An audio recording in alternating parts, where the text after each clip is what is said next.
Hello everyone, and welcome to this joint HPL and Alps webinar.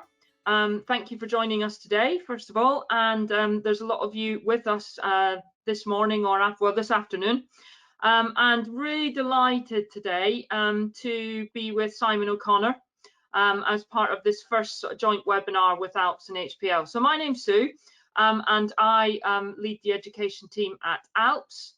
And I'm going to introduce Simon. So Simon is the director at Deira International School in Dubai.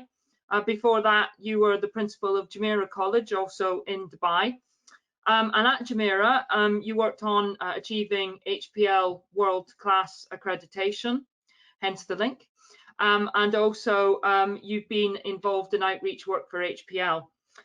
You've also got extensive experience of Alps. You've used Alps for many a year and across many schools, both internationally and in the UK. So it's an absolute delight to be with you today to discuss various aspects of making a successful sixth form. So the purpose, sorry, Simon. That's all right. Thank you. Lovely to be here. Good. And so the purpose of today's webinar is to really kind of get under the skin of how to create and maintain a successful sixth form. And obviously at the moment we will be, I would imagine, covering some aspects of the difficult situation that we find ourselves in this current year and at the end of last. And so we're going to have a discussion, Simon and I, and then we're going to create some time at the end of the webinar for any questions. So if you do have any questions for Simon or for me, we would love to hear from you. So you will notice that there's a panel as part of the GoToWebinar screen, and you can pop some questions in there and I will keep an eye on those, and we'll try and get through as much as we can before the end of the webinar. So we might not be able to answer everyone's questions, but certainly we'll be able to do some. Okay, so I'm going to start us off, Simon, and I'm going to start us off really thinking about that transition between GCSE and A-level, and we all know that it's a jump for students anyway, and the transition is for some a difficult one. But I would imagine this year there's been lots of additional barriers and problems to overcome, potentially 11s into 12 and 12 into 13. And just wondered if you could set the scene really by sort of talking about some of the biggest challenges that you've faced at Deira and what you've done to mitigate those. Certainly. I mean, as you say, rightly, the jump from GCSE to A-level is a big one.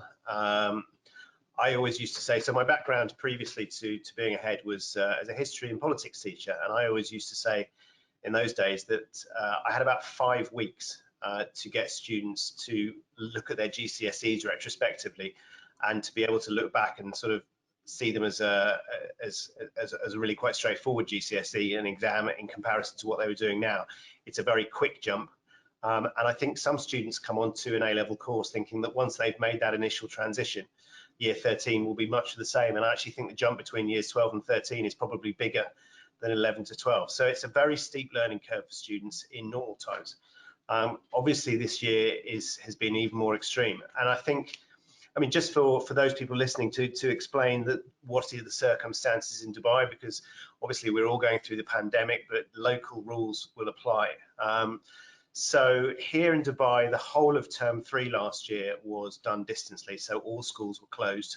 So we had a matter of days in March to convert a face-to-face on-site curriculum to an online curriculum, which was a considerable task. In September, when we returned, we now have a protocol booklet that was issued at the beginning of July with, I think it's 186 different rules that we all have to run to.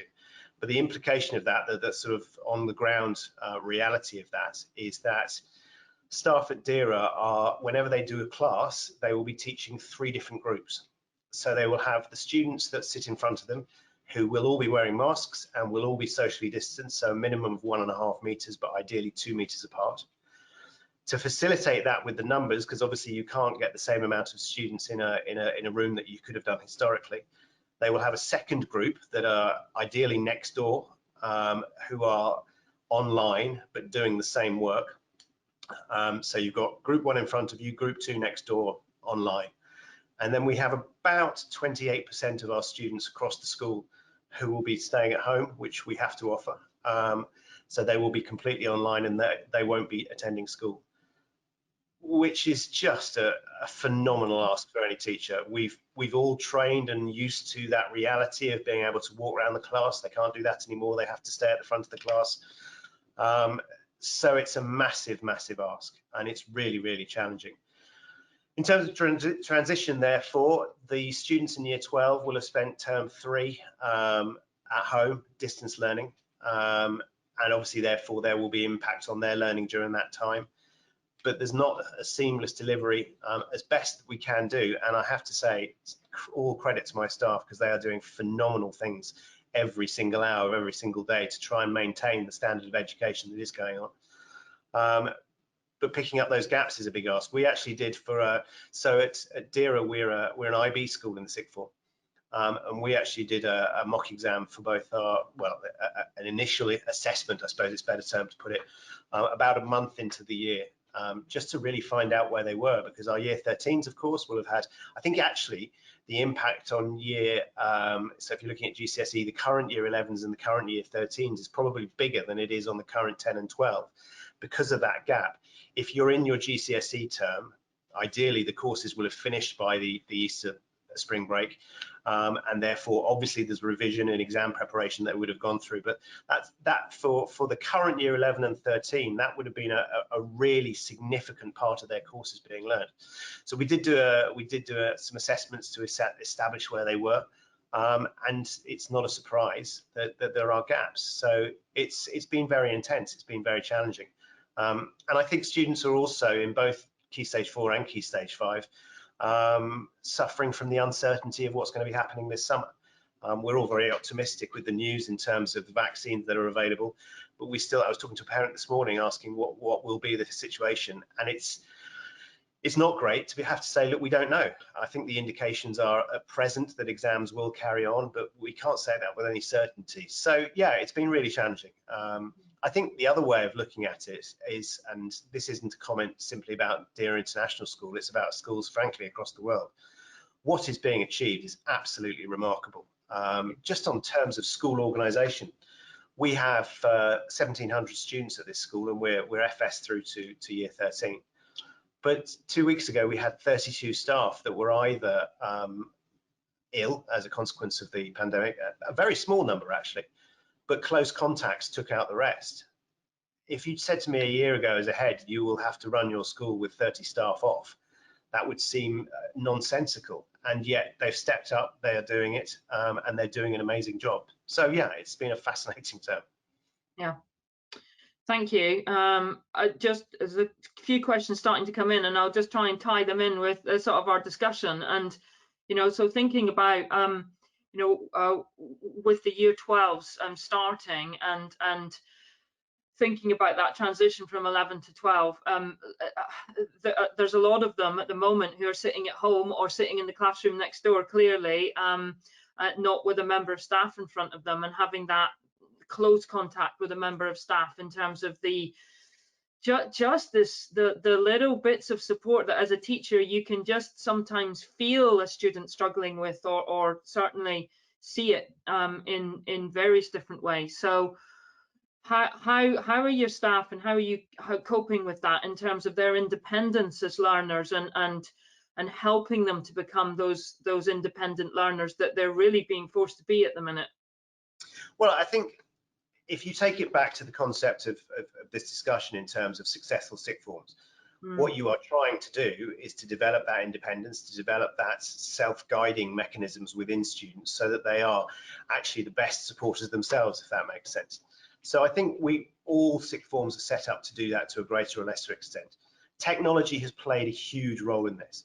We deliver all of our lessons in Key Stages 4 and 5, and indeed Key Stage 3 as well, as live lessons. So it's not the case that we're setting work. Teachers will have a device with a camera on it. They will have a headset with an earpiece so that students that are remote can talk to the teacher at any particular time. I mentioned the next door classroom. The advantage of that is it enables the teacher to move back and forth. The class that is online will be supervised at the same time. So we have put things in place.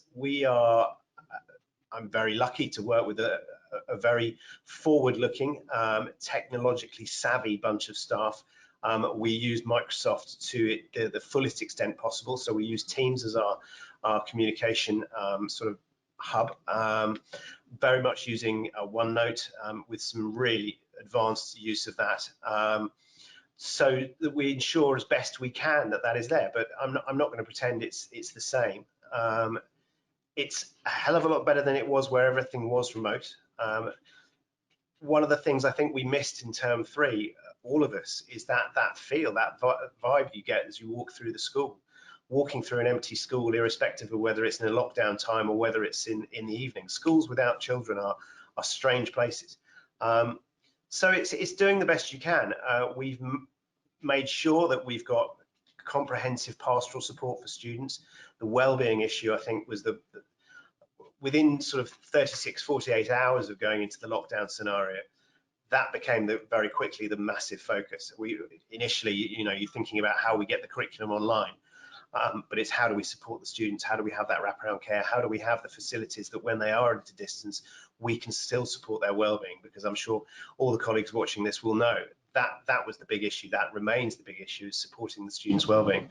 So it's just getting the balance, really. I think there are a lot of positives that come out of this, and I'm sure we'll talk about this later, but we have, people talk about going back to normality. I don't think we will ever go back to where we were. No. There are huge amounts of things that we've learned and developed over the last few weeks and months, far quicker than we would have done previously, that are really positive.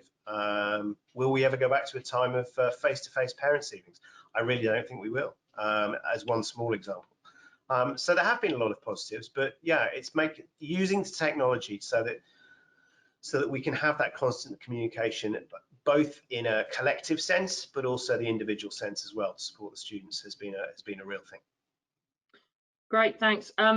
Just sort of thinking now away from the pandemic and just generally about successful sixth forms and leading that.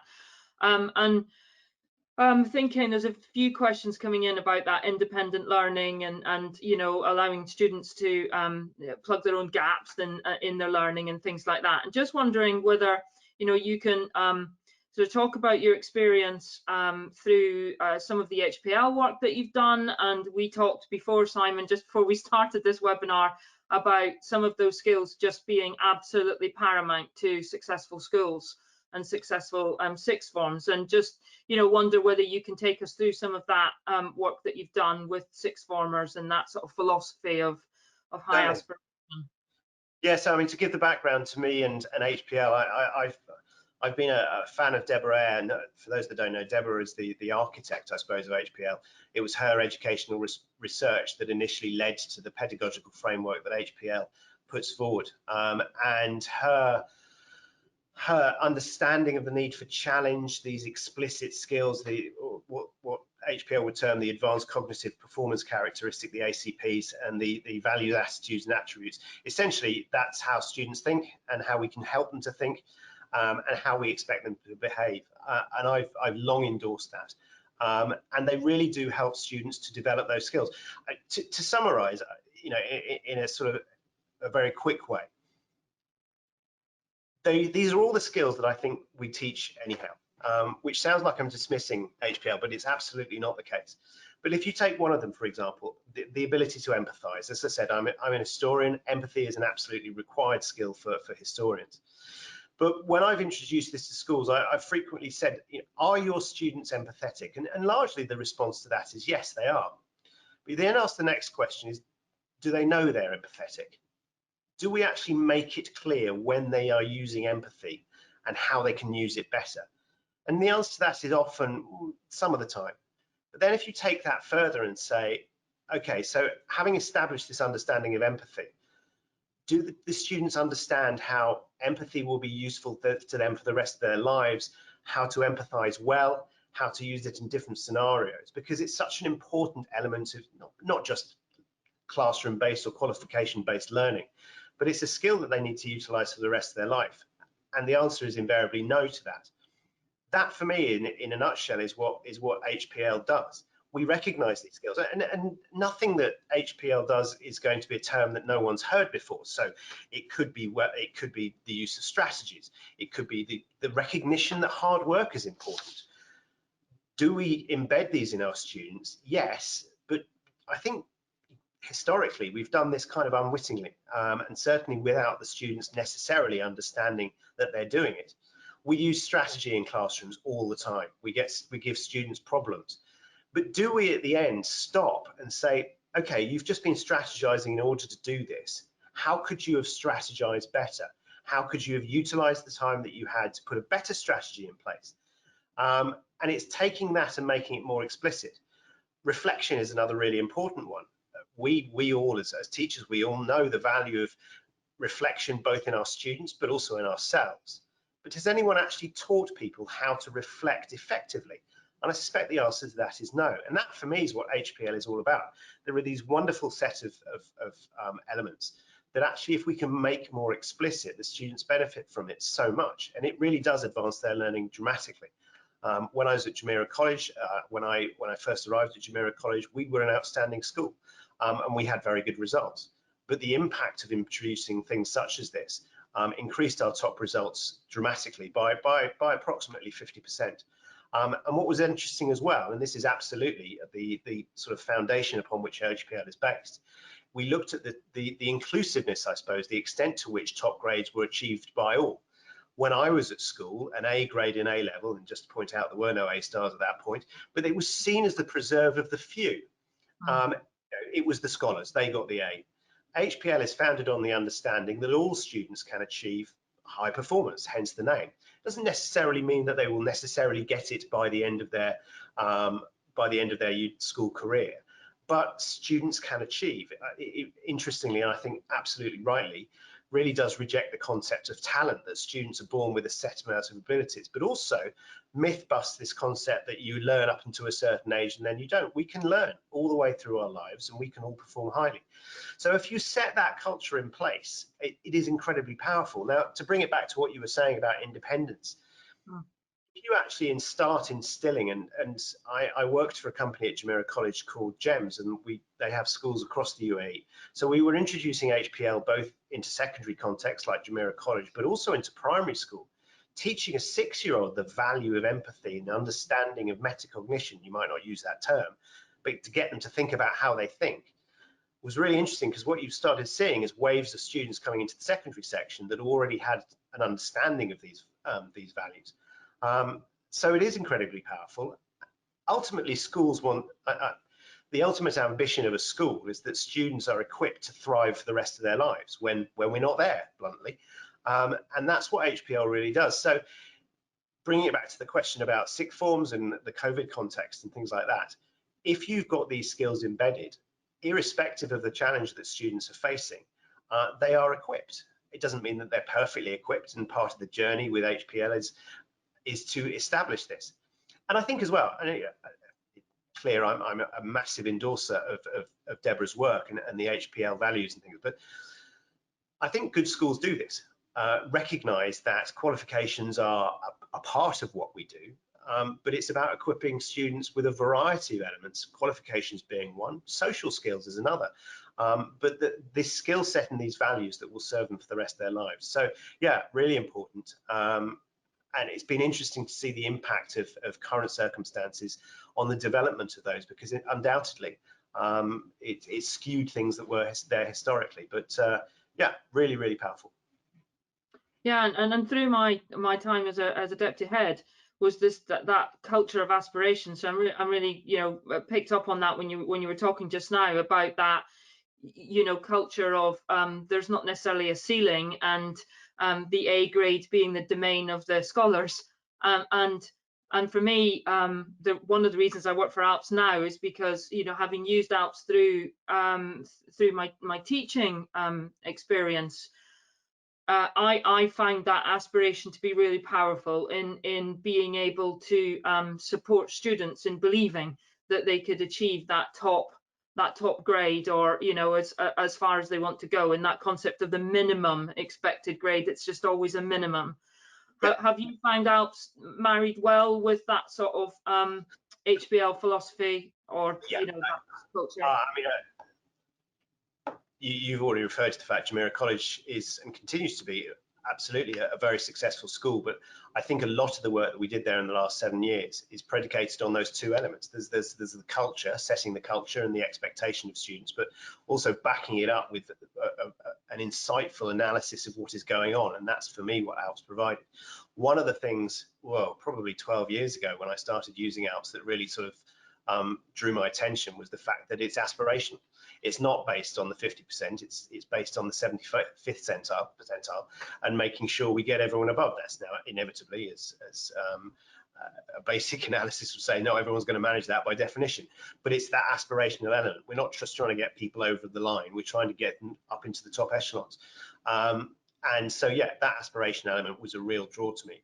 I think the other thing with Alps, certainly in the early days, and I'll mention the more recent developments in a moment or two, the one thing that I've always believed that teachers need is more time. There's never enough time to do what you want.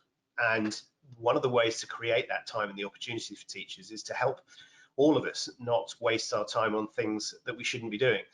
The forensic analysis that Alps provides means that we can focus the fire where we need to, really, and ensure that we're helping students. So again, when I've talked to staff, you know, a student that's in old money in GCSE that should have got a D and gets a C is a success, but a student that should have got a B and gets an A star, or even is a much greater success.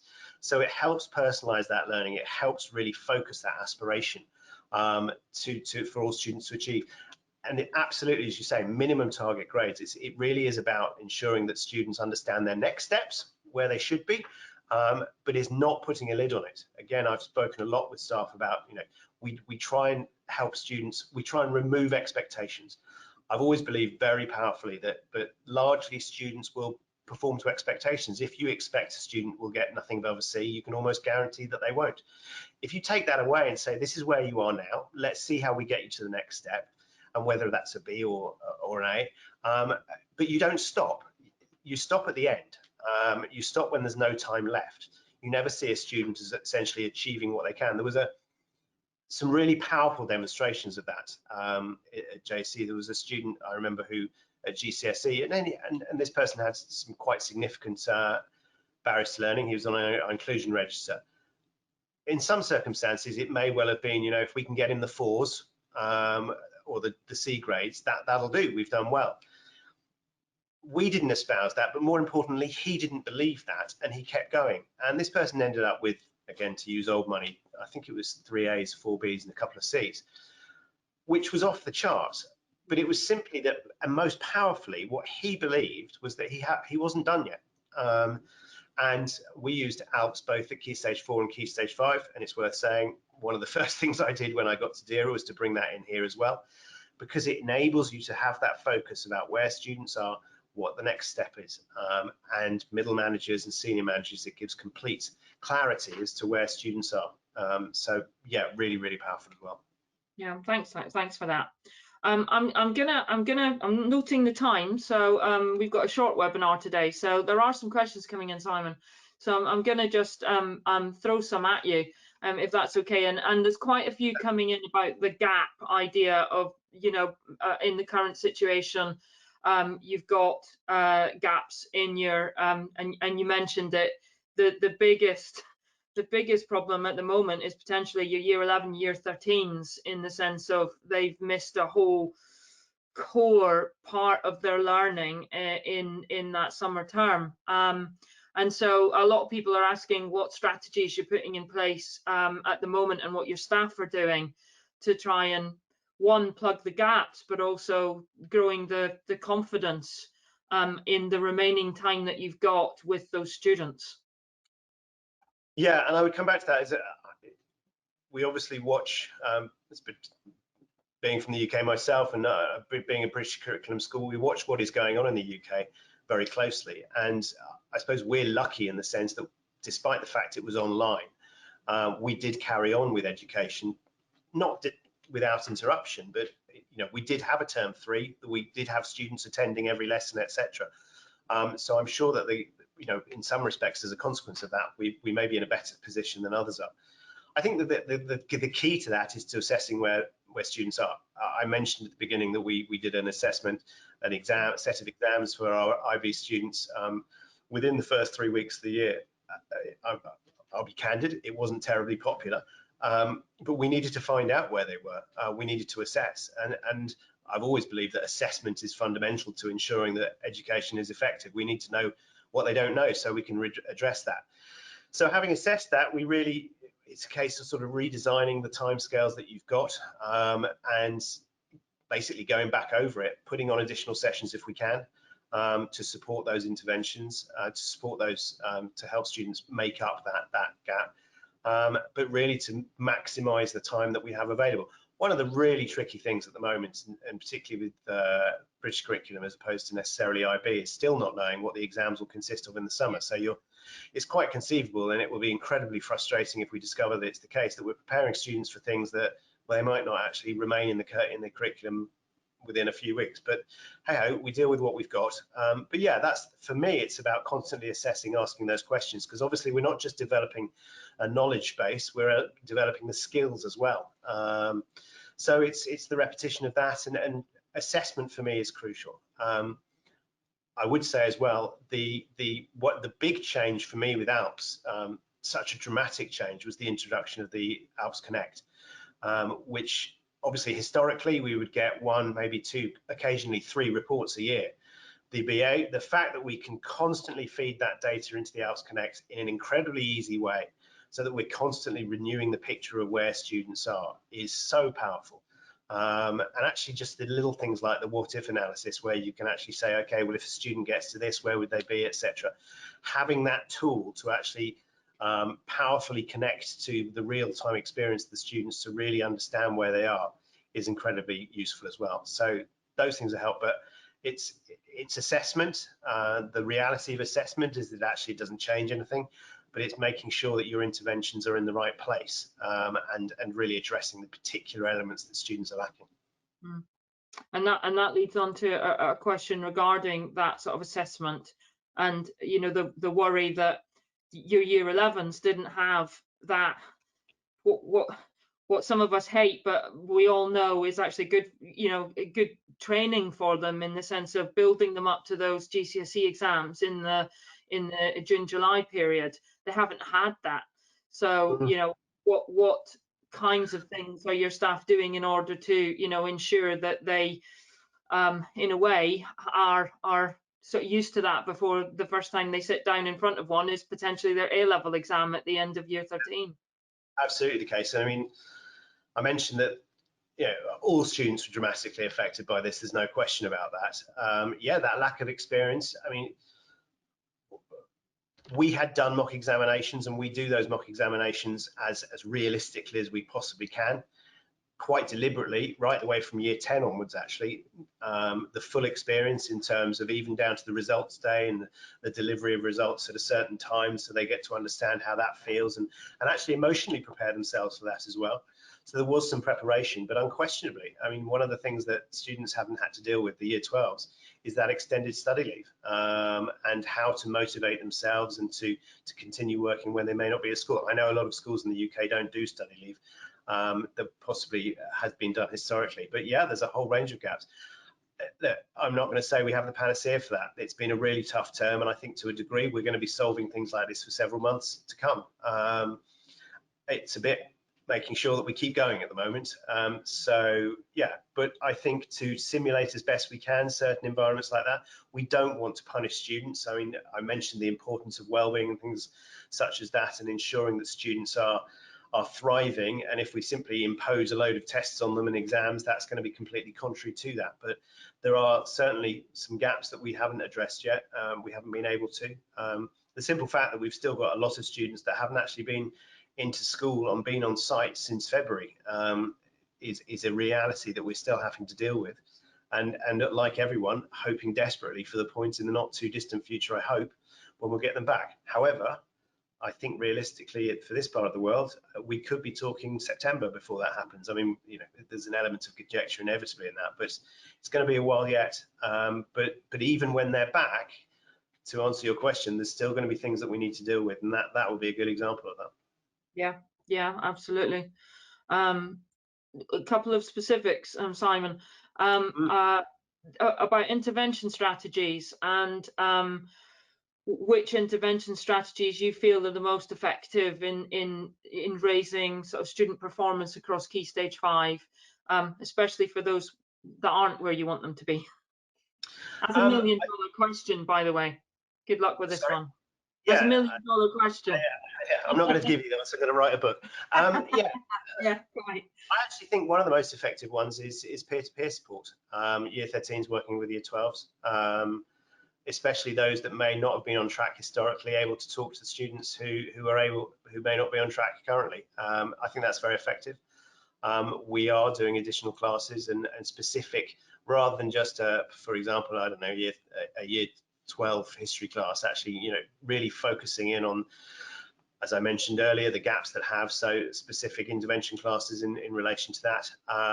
Production of online resources. I mean, we're talking about students working independently.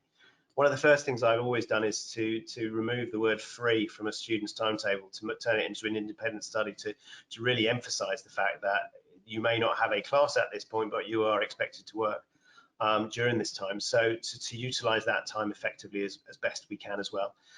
So I'm sure there's nothing there that other schools aren't doing equally effectively. But if I had to pick the most effective, it would be that peer-to-peer support.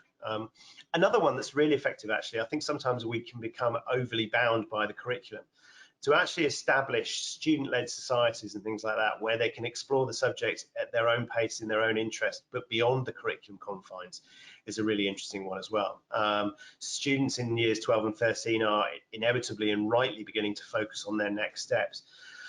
For them to understand, so for example, a medics club society, a law society, a business society, if they are exploring the topic areas that will help them get into university, it will inevitably be supporting their own understanding of their subject, providing that depth of understanding, but also the breadth and the different contexts of understanding that possibly the curriculum itself won't provide. So that's another one that's really interesting. We want students in the sixth form to be independent, to be working largely on, not on their own, but have that independence, that driving their own understanding. For them to be able to work in an environment where they're mutually supporting each other is very powerful as well. Yeah, absolutely. There's quite a few questions on encouraging students in independent settings to do schoolwork rather than doing other work or no work, and quite a few around that, and particularly from a few in areas of low social mobility, and just wondering, you know, that going back to sort of the HPL philosophy rather than the specifics of it, and what you find is the most impactful for getting students to be those motivated learners rather than independent, I suppose. Yeah, well, it's the sort of, it's the age-old issue, isn't it? The most powerful motivation is self-motivation. For me, it's always been about explaining to the students the impact of the work that they could do. If we help to build students' horizons, and if you take it back to the HPL concept of high performance, and just to give a bit of context, I mean, you mentioned that I worked in the UK. I spent 20 years working in the southeast of England, in schools in a variety of positions. Let's put it that way. So some schools fairly challenging with demotivated student bodies. Students need a horizon. They need an ambition, what they're heading for.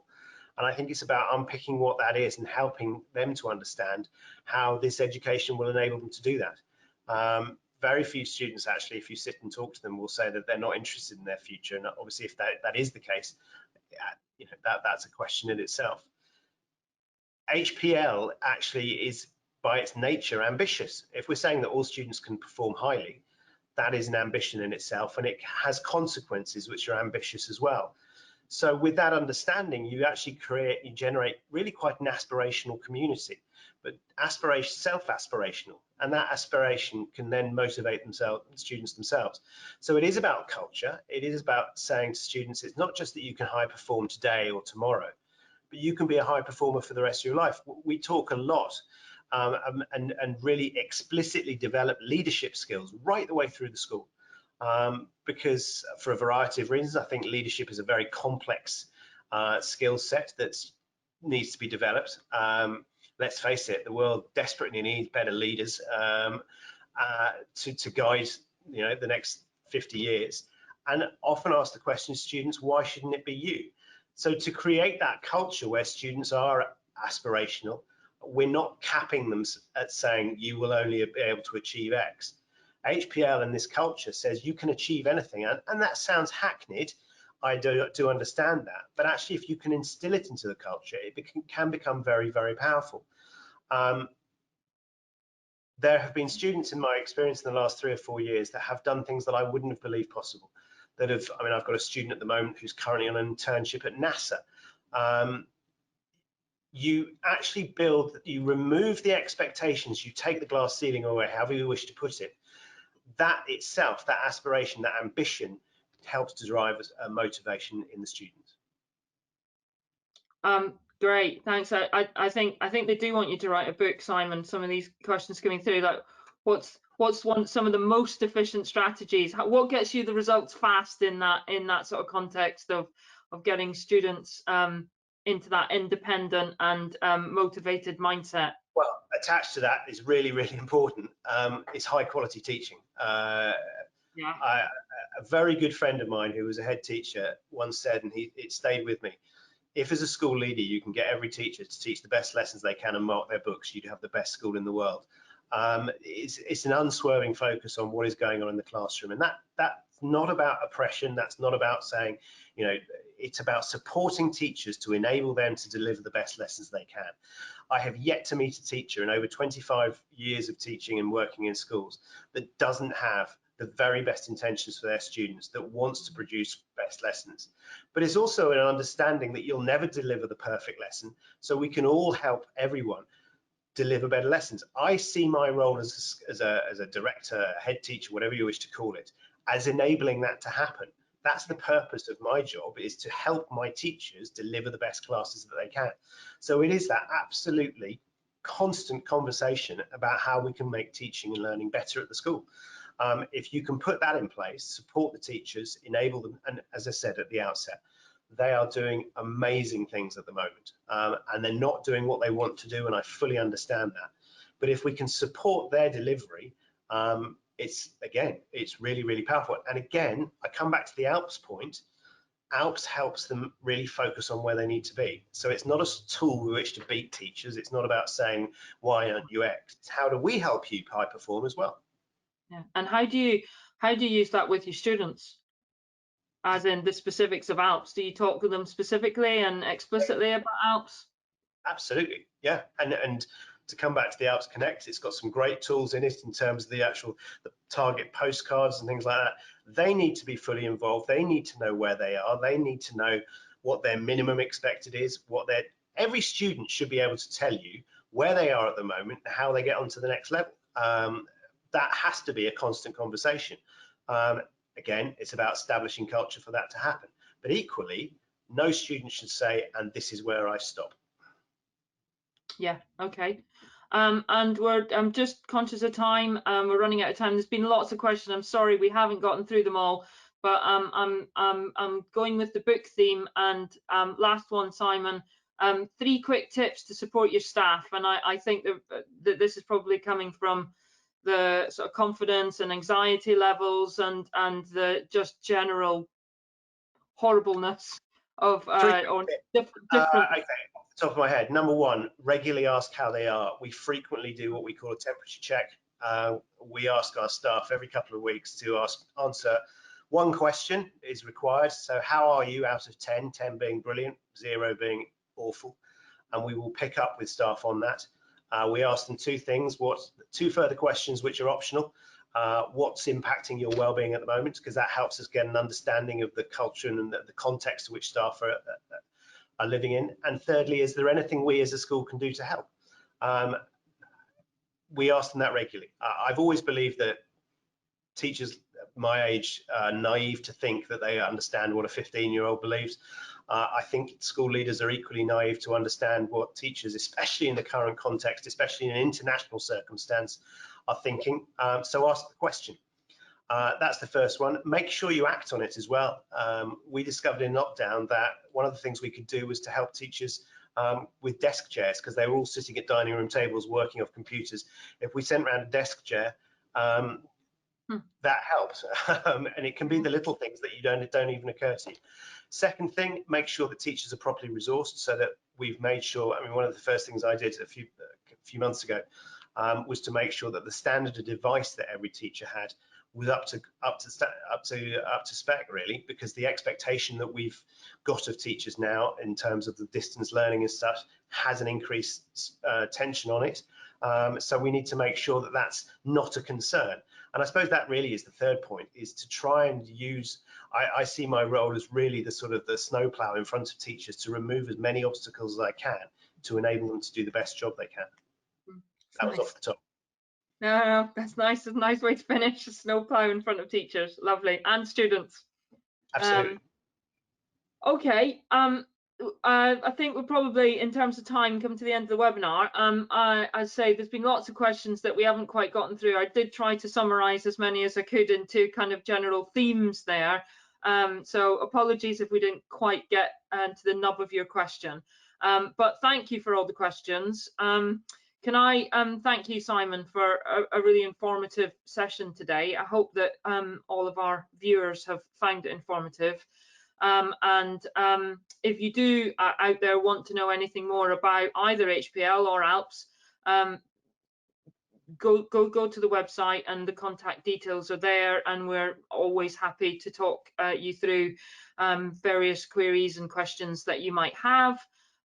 We've got a free trial of Connect Interactive going on at the minute, just from the Alps point of view.